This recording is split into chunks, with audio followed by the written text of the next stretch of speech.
महिलांसाठी उपयोगी tips. Tip number 1, kitchen रात्री सगळे स्वच्छ करून ठेवा। गॅस, किचन ओटा छान पुसून घ्या, म्हणजे किचनमध्ये गॅसखाली अजिबात झुरळ होत नाहीत। आणि बेसिनमधील भांडी असतील तर ती देखील रात्री स्वच्छ धुवून ठेवा, म्हणजे आपल्याला सकाळी उठल्याबरोबर स्वयंपाक करता येतो आणि किचनमध्ये गेल्यानंतर आपल्याला एकदम प्रसन्न वाटतं आणि किचन स्वच्छ असल्यामुळे किचन फ्रेश देखील वाटते। आणि बघा, असं असतं, आपल्याला भांडी रात्री स्वच्छ करून ठेवली तर ती आपल्याला पटकन घेता येतात आणि सकाळी वेळ देखील आपला वाचतो। टिप नंबर 2, सकाळी लवकर उठून कामाला सुरुवात करावी, म्हणजे सकाळी आपली गडबड होत नाही, दिवसभराचे कामे पटकन होतात आणि सकाळी लवकर उठल्याने आरोग्य देखील चांगले राहते। टिप नंबर 3, घर अगदी स्वच्छ, नीटनेटके स्वच्छ ठेवले तर घरात नेहमी सकारात्मक ऊर्जा वाढते आणि प्रसन्न देखील वाटते। टिप नंबर 4, सकाळी उठून टिफिनला काय द्यायचं असा प्रश्न पडतो, त्यामुळे आपल्याला उशीर होतो, टिफिन वेळेत होत नाही।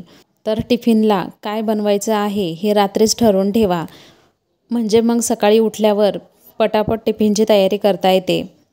टिप नंबर 5, मुलांच्या टिफिनसाठी किंवा मोठ्यांच्या टिफिनसाठी काय द्यायचे ते ठरवून तुम्ही रात्रीच भाजी वगैरे काय असतील तर ते निवडून ठेवा आणि आठवड्याचा शेंगदाण्याचा कूट, आलं लसूण पेस्ट किंवा एखाद्या वेळेस वाटण बनवून ठेवा, म्हणजे तुम्हाला सुकी भाजी, पातळ भाजी पटकन बनवता येईल। टिप नंबर 6, आता पावसाळ्याचे दिवस असल्यामुळे कपडे लवकर वाळत नाहीत, म्हणून सकाळी लवकर कपडे धुवून टाका आणि चांगले पिळून वाळत घाला, म्हणजे कपडे पटकन वाळतात।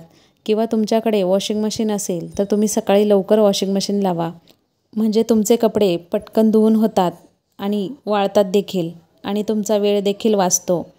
आणि जर तुम्ही कामाला जात असाल तर तुमची लवकर कामे पटापट आवरतात। टिप नंबर 7, जर तुम्ही कामाला जात असाल तर त्यासाठी इस्त्रीचे कपडे करून ठेवत जा, म्हणजे तुम्हाला घाई असेल तेव्हा पटकन तुम्हाला घेता येतील।